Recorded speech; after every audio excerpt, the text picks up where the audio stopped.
everyone. Welcome back to the Doc Talk podcast. I'm Dr. Sheila Wijayasinghe. And I'm Dr. Shazma Mathani. Today we're diving into a topic that affects so many of us but doesn't often get talked about: loneliness and the critical need for human connection. And loneliness, I'm sure you see this all the time in the Emerge, Shaz. I certainly see it in family medicine. It isn't just about feeling alone. It's actually a major health concern. Studies show that loneliness can increase your risk of heart disease, stroke, and even early death. And this is on par with smoking 15 cigarettes a day. And after the pandemic, we saw this quite a bit more, where rates of loneliness and isolation have only skyrocketed. In fact, nearly 1 in 4 adults worldwide now reports feeling very or fairly lonely. And we know loneliness doesn't just hurt your mental health, it also affects your physical health too. Absolutely, which is exactly why we're talking about this today. And we are so lucky to be joined today by Dr. Jody Carrington as our guest. Jody is a renowned psychologist, best-selling author, and sought-after speaker dedicated to fostering authentic human connection. She believes that in a world of growing isolation and burnout, reconnecting with one another is essential for healing and well-being. As the founder of Carrington & Company, she's inspired audiences globally with her books, talks, and podcasts. Everyone Comes From Somewhere, recently rebranded to Unlonely with Dr. Jody. Whether on stage, in conversation, or in her everyday life as a mom, wife, and hockey coach, Dr. Jody is a fearless advocate for the power of human connection. We are so thrilled to have you here today. Welcome, Jody. Thanks for having me. That's a good intro. I mean, I think I probably wrote it, but that was very nice. I like it. It's, I would love to hear your thoughts kind of on this. Sheila and I have talked about this probably as individuals, not so much on the podcast, but boy, does it feel like a lonely time right now. And certainly in the post-pandemic time frame, we were all so isolated during that time. And it almost feels like that isolation has bled into this post-pandemic time. Yeah, here's the deal. So as you said, Sheila, I mean, it's so much more than just an emotion. Okay. So there's such ramifications. The data is irrefutable. But what I know to be true in my practice, and I think as a wife and a mom and all the things as a human, there's 2 rules to this human race. So whoever created us, it doesn't matter to me. Okay. So if you believe in Jesus or the creator, Buddha or Yahweh or the great big bang, however we got here as this human race, we all started in exactly the same place. Okay. And there was 2 rules. Number 1, whoever created us, I just made this up in my head, but whoever created us said, number 1, I'm going to make you neurobiologically wired for connection. Okay. You disconnect from infants, they die. That will not change for the foreseeable future. So I don't care how great we get at AI. The only AI that's going to matter if you want to do well in your family systems, in your businesses, with your patients, it comes down to authentic interaction. That's the AI that will give you the most currency in the next generation. 2, whoever created it said, despite the fact rule number 1 is you're neurobiologically wired for connection, the second rule was a bit of a curveball. They were like, you know what? Here's the other thing. Despite the fact that you're neurobiologically wired for connection, the hardest thing we will ever do as humans is look at each other. And that became the great human experiment. And in this moment, for the first time in the history of the free world, we've never had so many opportunities to look away. We've never had this many exit ramps.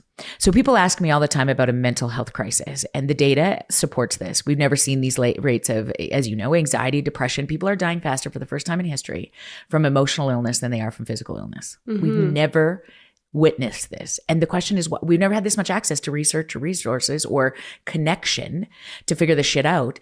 And we're killing ourselves faster. Why? What is the question? And people are like, what do you think about this mental health crisis?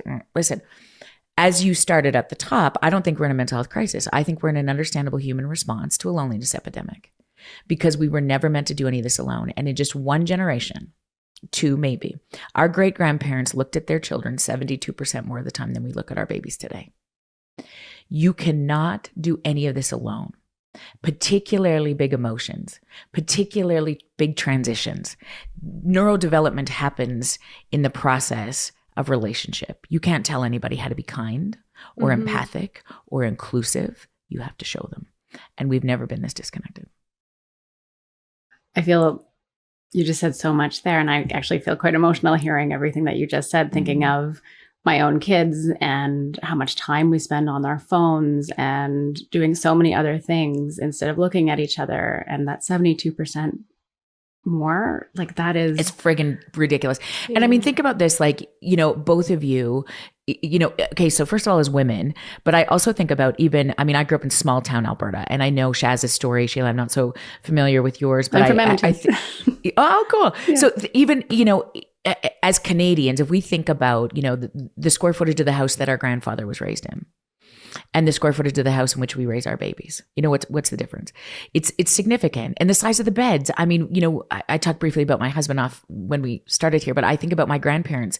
You know, they woke up in beds that would, like, they had to figure their shit out because they were inches from each other, at least, you know, a third of every day. And my personal husband and I, you know, we have a king size bed. I don't even know where the shit he is most of the time. You know what I mean? Like, we've had our kids. We're both very successful and driven. I mean, I like my career more than I like my kids. And I love the work that I do, the people I see. I love being on the road. I love creating, writing, doing research. I love all of those things very much. And when you love something that much, it becomes it's something that needs to happen on purpose to be able to stay connected to the people that cause you the most distress, I feel the most incompetent with my children. And so being able to know that on purpose, that then I feel so much more attuned, aligned with anybody else's child. I'm your girl, put me in, right? The biggest assholeriest kid I worked on the locked psychiatric inpatient unit of the Alberta Children's Hospital for a decade, and it fueled my soul.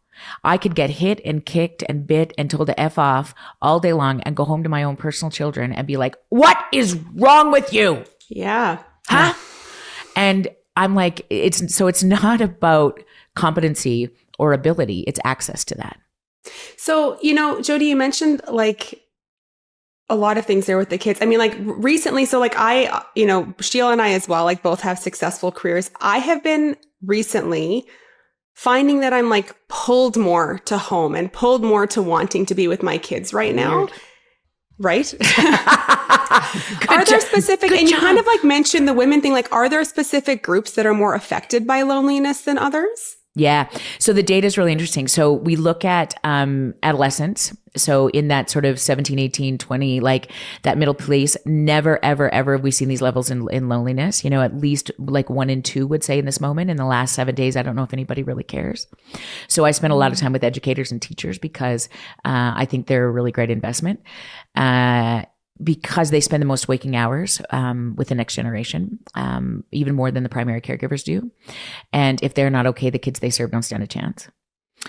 And young moms. And what I find fascinating about that, you know, is so many people say, and you think about the importance of the developmental process. We know how critical those early months, if not years, are. And we think about the range of hormonal changes and emotions that happen when you know, give birth or you adopt or you do whatever's happening in those moments. And in one generation ago, I'm even old enough to be able to sort of attest to this, we had access to a couple of opinions that really seemed to matter, right? Mostly our mother-in-laws that were, you know, sort of really opinionated about what we're doing, what we're choosing, how to, like, oh my God, what's wrong? Oh, you got that. Like, why are you exhausted? I raised 3 children with a fucking baby on my back and I baked pies for your anyway, whatever, you know? And I'm like, oh my God, I can't even do it. And what we have not, I think, attuned to the fact is that every single young mother has access to 48 million opinions every moment of any day. And when we are at our most vulnerable, breastfeeding in the middle of the night, feeling disgusted with our bodies, let down in our abilities, we have so many opinions. And mostly it sounds like if you didn't have a dolphin-assisted pool birth with lavender-infused shit, your kid's going to have ADHD. So there you are, you know, in your most vulnerable, like, I don't know what I'm doing. I mean, by the time I had our first child, I had a PhD in clinical psychology. I had worked at the Children's Hospital. I wrote a best-selling book for parents.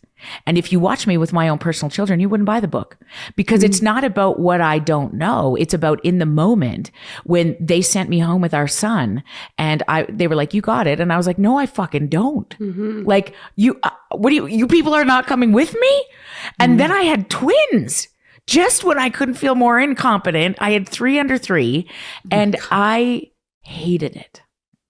I longed for nothing other than to be a mother, because I thought that was the biggest goal of being a woman and, growing up in America. I broke off a relationship that with somebody who I adored, mostly because he didn't want to have kids. And that was uncompromisable for me. Not a chance. And it still isn't. I cannot believe how incompetent it makes me feel.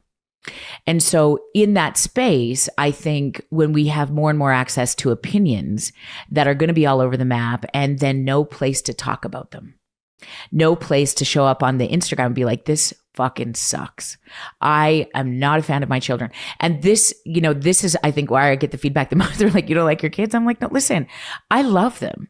I really thought I'd be better at motherhood. Mm-hmm. I really thought I would find more joy here. I really thought I would be better at it. And every time I'm away from them, I want to come home.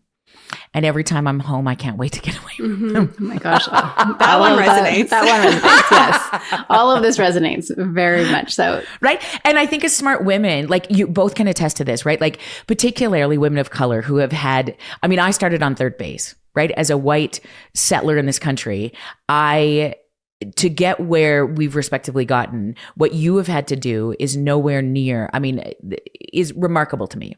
So the desire to break stigma, to be in a country where there is so much racism and bias that happens, what it's taken for you to get here is remarkable. And that you then can continue to fight all of those things and the stigma and be successful. And now what do we do when we make more money than our partners, which I don't know your respective situations, but like that is a thing for me all the time. I'm the first generation of a woman who is the CEO of my own company. Mm-hmm. I make more than my husband. What does that do to our marriage? How am I showing? And my biggest goal all the time is I can't tell my kids how to be great. I have to show them. Yeah. So they are my greatest inspiration, and my biggest source of feeling incompetent. So it's this very interesting juxtaposition where we're breaking gender roles. We are stepping into places where there is no script. And I'm very clear that the future is female. And I have 2 sons and a daughter. The future is people who have emotional languages. Because we were never meant to do any of this alone, right? We no longer need the brute force and strength, the physical strength to build the infrastructure of our world. We need the emotional regulation to walk us home. And women historically have been better at that, not because we have more access to emotional language or more competence. Everybody's born with the same, we all need to feel, and names for emotions, exact same, okay? Women historically for multiple generations in our bones at a cellular level have so much more access to emotional words, regulation capacity, nurturing. That is the thing that's going to make companies, hospitals, childcare, policing much more accessible and human. And women are, generally speaking, better at that. Those who identify as women are much better at that. Mm-hmm. So we need them at the head of hospital, period. Hear, hear. Which is still a tough thing to climb right now, right? Like, as you said, we're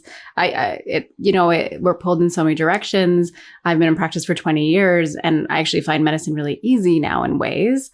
And again, like you said, Jody, like coming home is the hard part. We're trying to navigate the conversations with my kids and have these conversations. I have a son and a daughter, and I hear what you're saying, that like my daughter just seems wired differently in the way that she's able to sort of internalize and express her emotions. How for my son and for like the folks who are listening who may want to teach their kids a little bit about that emotional connection, and how do you navigate that with the educators that you teach and folks around? How do you incorporate that and share that kind of information with people to teach the next generation? We have to do it on purpose. Mm-hmm. And I think that the data, again, in this place for me is irrefutable when we look at even prior to, if you've ever been a part, and this is likely there's cultural sensitivity, so forgive me here, but I think when we do gender reveal parties, I don't know if you've seen this bullshit that happens. So you identify the sex of your child and you gather your people, and in Alberta in particular, like you might shoot something, okay, and so you put the pink smoke or the blue smoke in the gun and you shoot a target or a deer or something, or if you're a little more refined, you bite a cupcake, whatever. And what's fascinating, and there's tons of research around this, when you bite into that cupcake or shoot the deer and out comes the blue smoke, this baby hasn't even taken their first breath. Okay.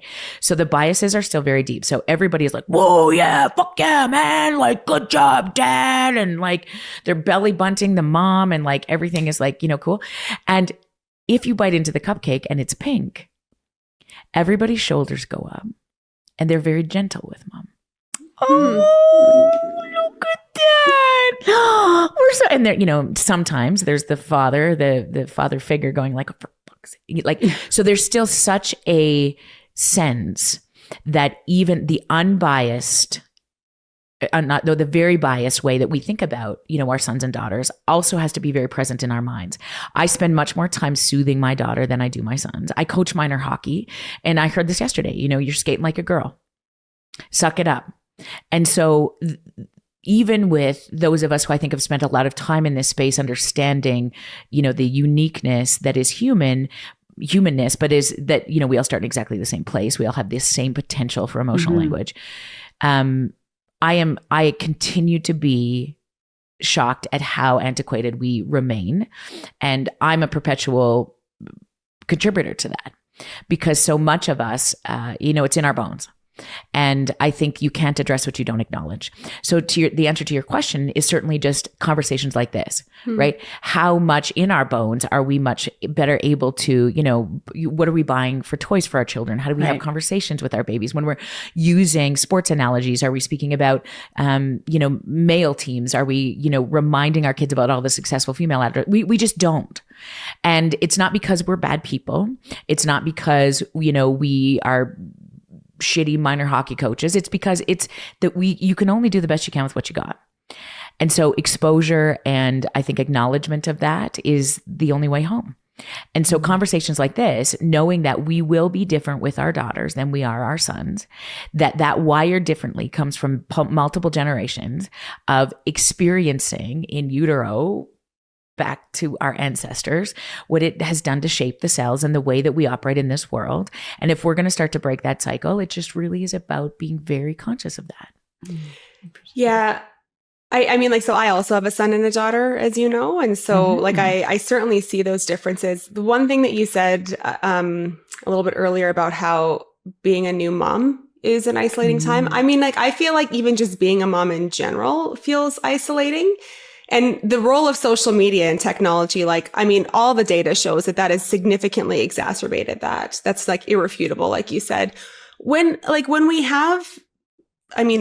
in a position of feeling isolated, feeling lonely, whether it's as being a new parent, whether it's kind of as we move on in our parent journey or even in our professional journey, what are ways that people can, during this loneliness epidemic, as we feel isolated and lonely, what are ways that people can try to foster human connections to try to build those and kind of come out of it, so to speak? Okay, I think there's been two approaches at this. One is sort of this surface level self-care manifestation bullshit. Okay, so that is really about we got it. Let's journal, everybody. Okay, which is the attempt at that is fantastic. I think the answer is really in understanding the neurophysiology that happens when you are in a regulated state.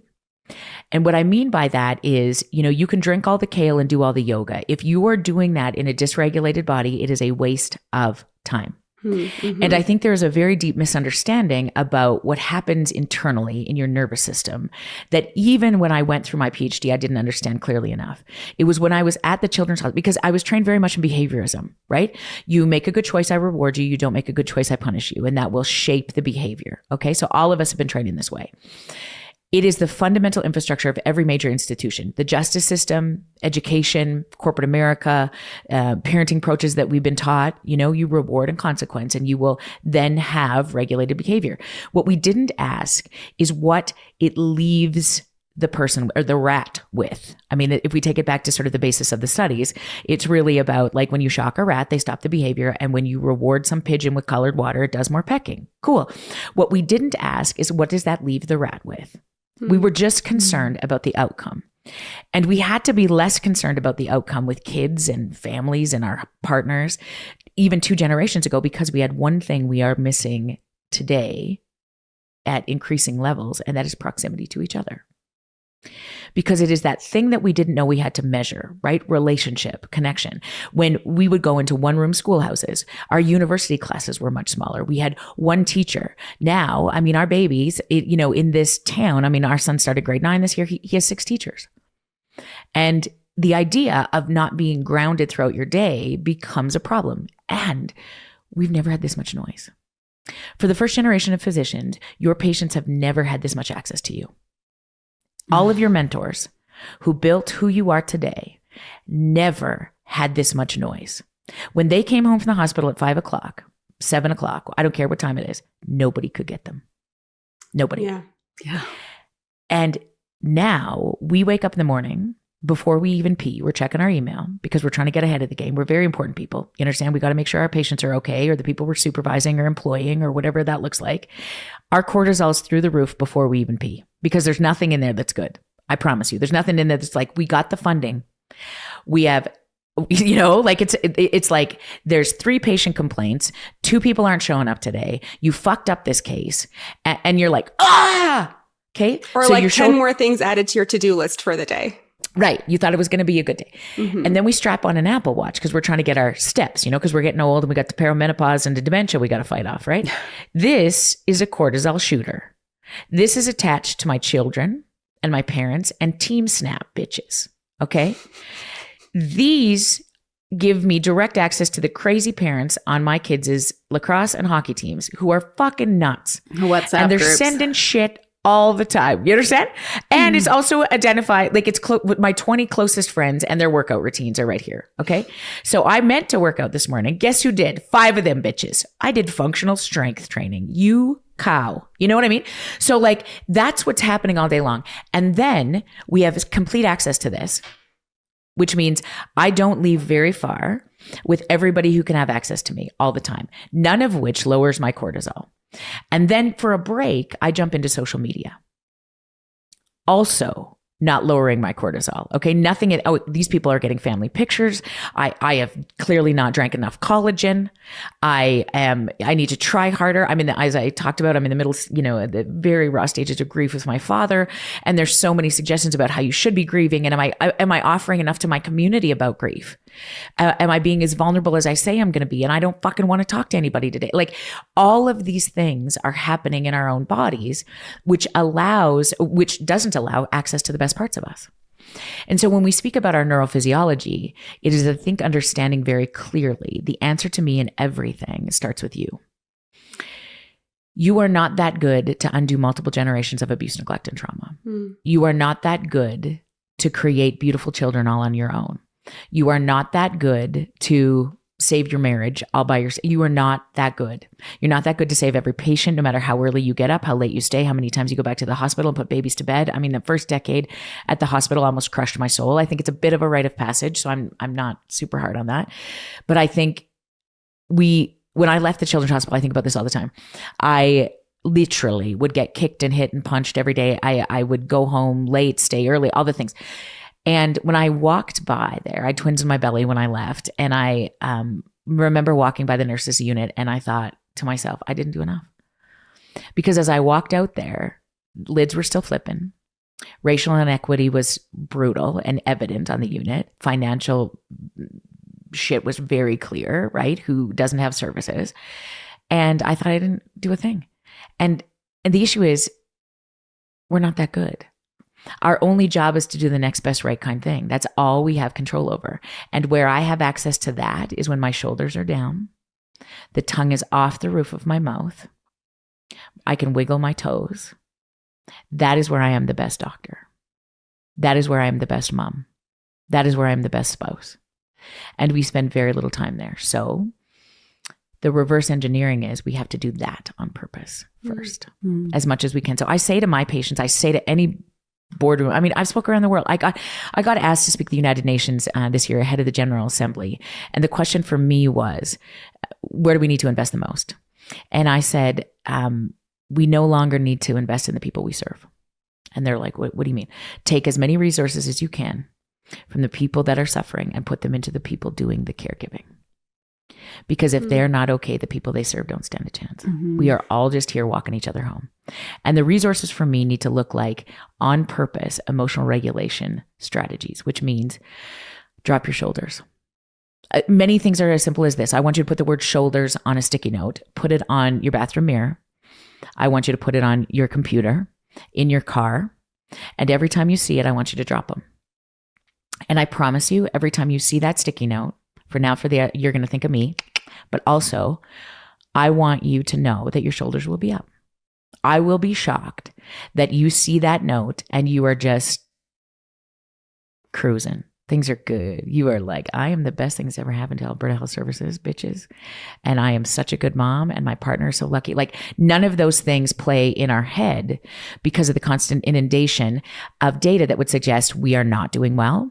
And the hits of cortisol that come on an email notification that is incessant, a watch that is incessant. Like we're not that good to handle this much noise.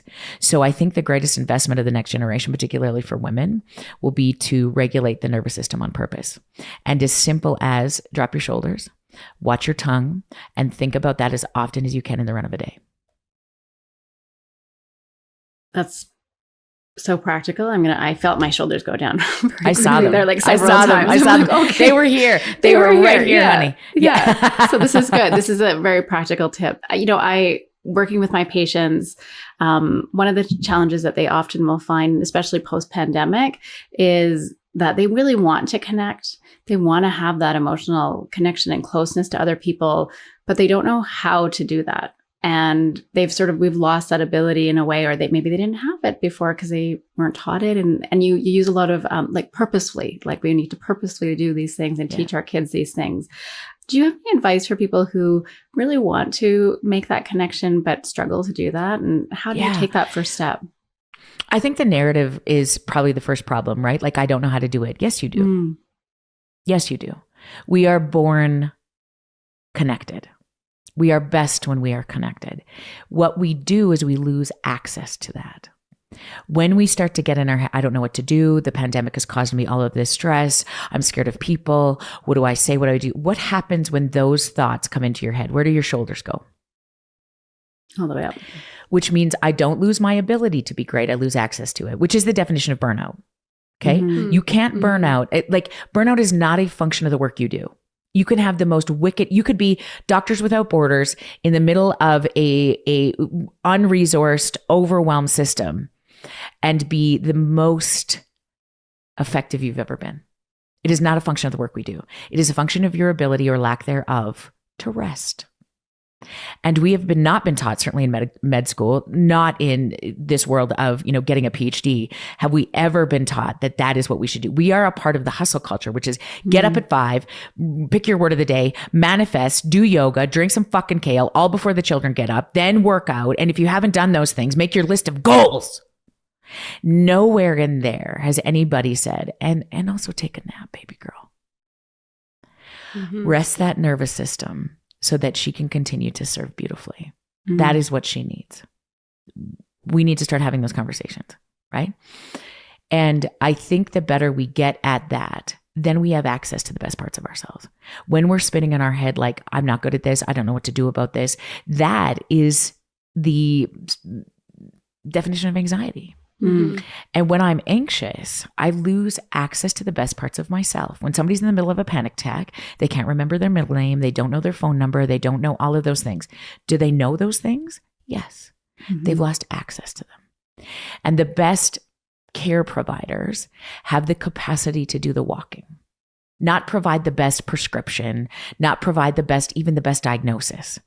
It is the best ability to bring people home. When you come to see me in my practice and you're like, I'm overwhelmed. I feel like my marriage should I leave my husband?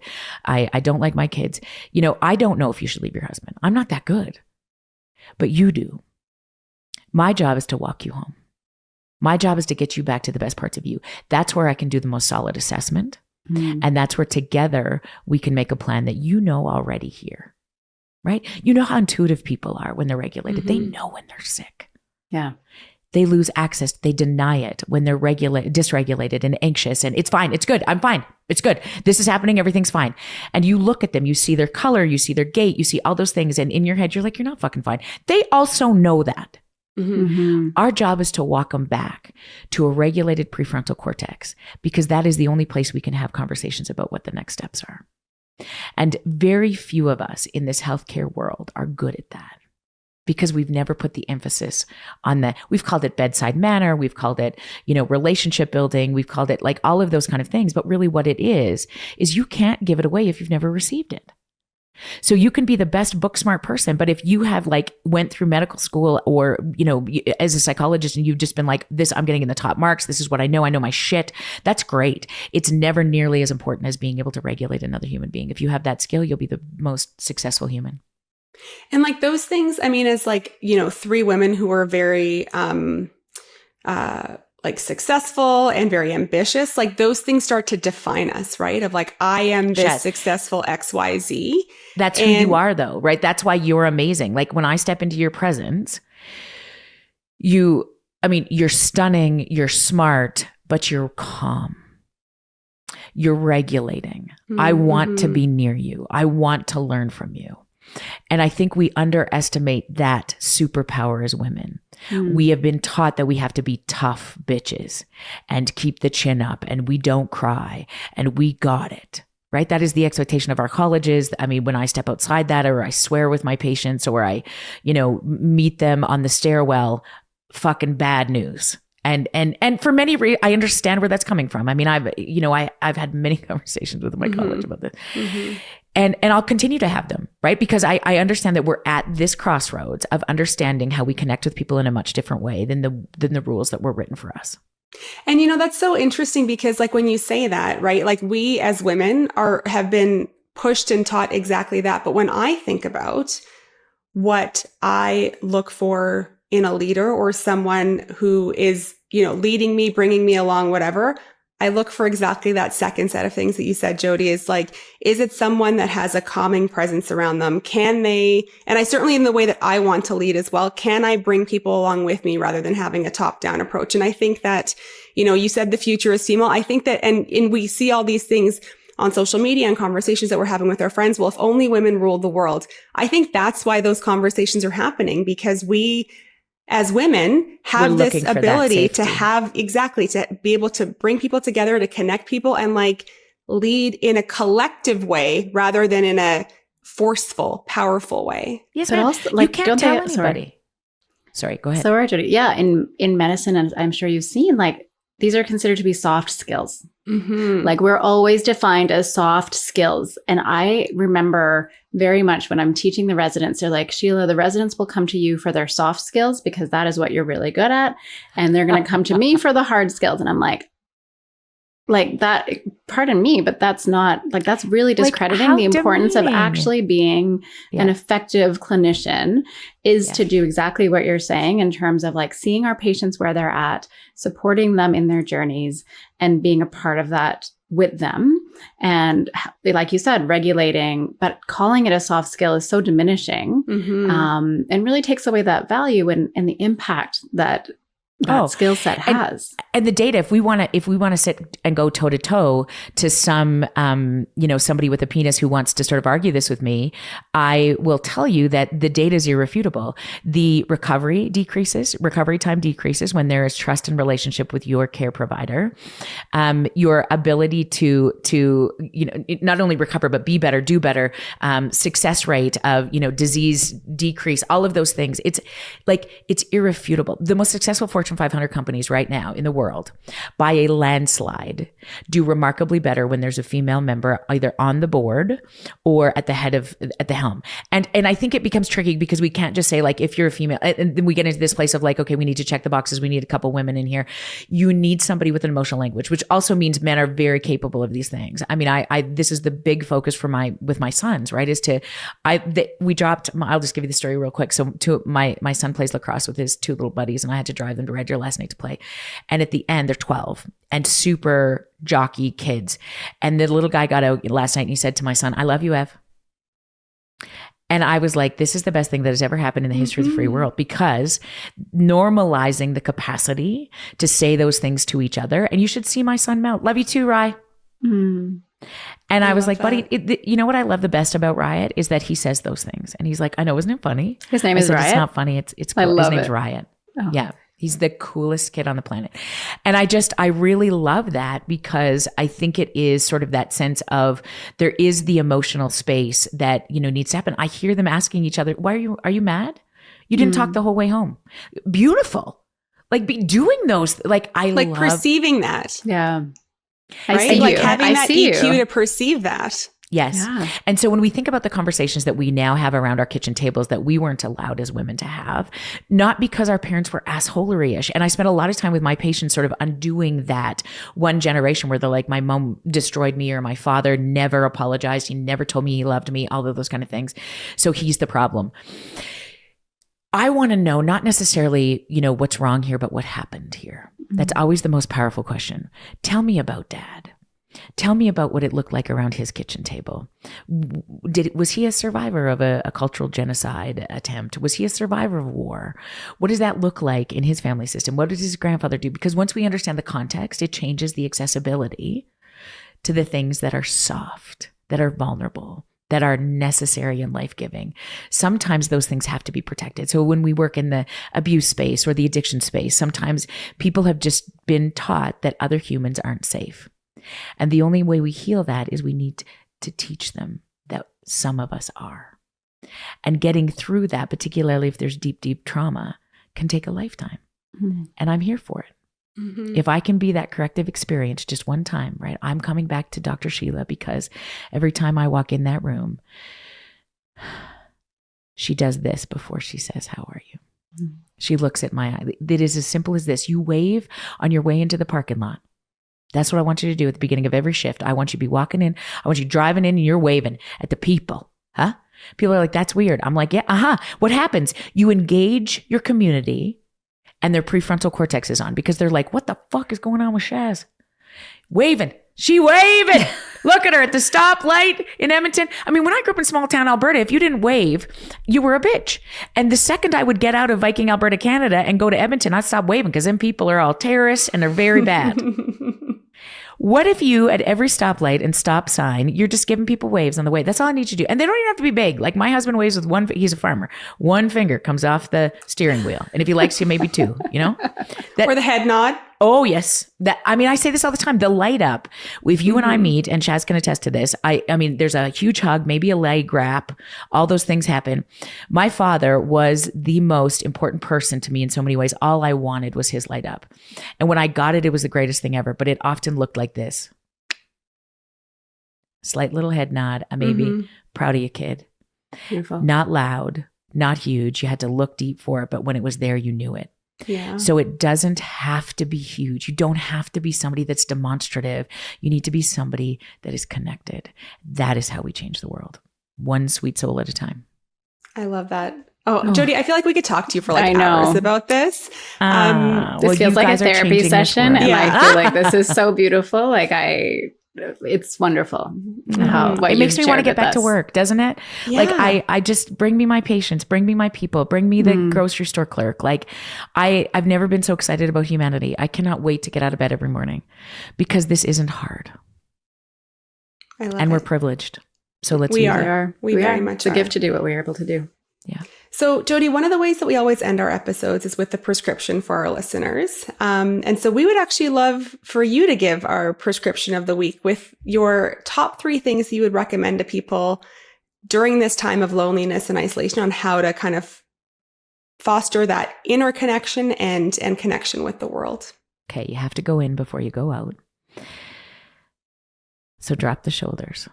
Put the sticky note wherever you can see it, especially when you go to bed at night. I want you to think about this because people are like, I'm laying down and my shoulders don't matter. No. The quickest way to get to sleep is to drop your shoulders and drop your tongue from the roof of your mouth, right? Not watching Narcos in bed because then your body thinks that you're sleeping with Pablo Escobar and it shouldn't fall asleep because you're going to die. So the idea is watch your shoulders, okay? The second is to give it away as much as you possibly can. And in that order, okay? So drop them and then you give them away in that order and on repeat. That's 3. It's got to be on repeat because you will never arrive. And when I say give it away, I want you to think about waving. I want you to think about giving one compliment a day. I want you to think about, genuinely meaning it. It's, the acknowledgement. Indigenous peoples in this country have taught us this. Acknowledgement is when we rise, but it's got to be genuine. So drop your shoulders, go inside first. 2, give it away. That's where you go outside. And 3, put that on repeat. Beautiful. Thank you so much for joining us today. Again, as Shaz said, we would love to chat with you for longer. This is so beautiful. And I know this will help so many with those practical tips that you've shared. Where can people find you, Jody? drjodycarrington.com. And we're all over social media. And I would love, love, love your community to be part of ours. We need more of us walking each other home. I love it. Thank you. Thank you so much for tuning in today. A reminder that the Doc Talk is for general information purposes only. This podcast is not intended to replace medical advice from your doctor. While we are doctors, we are not your doctor. Always speak to your own healthcare provider for questions related to your personal health needs. And this episode is brought to you by Always Discreet. Our patients often share that if they sneeze or laugh too hard or even during a workout, there can be bladder leakage. There's no shame in this, and there are solutions. You're not alone, and there's no need to worry. Always Discreet is here for you. Many women experience urinary incontinence as they go through perimenopause and menopause. Nearly half of us may encounter leaks or accidents during this time, and by age 65, about 75% of women report experiencing some form of urine leakage. Yet it's a topic we rarely discuss. Always Discreet's Rapid Dry Core locks away even the biggest leaks with no wetness, no odor, and no visible lines, allowing you to stay active and confident. They stay in place comfortably and remain invisible under clothing. Check out the link in the description for an Always Discreet coupon and step confidently into this new chapter. Always Discreet, your dependable solution for bladder leaks.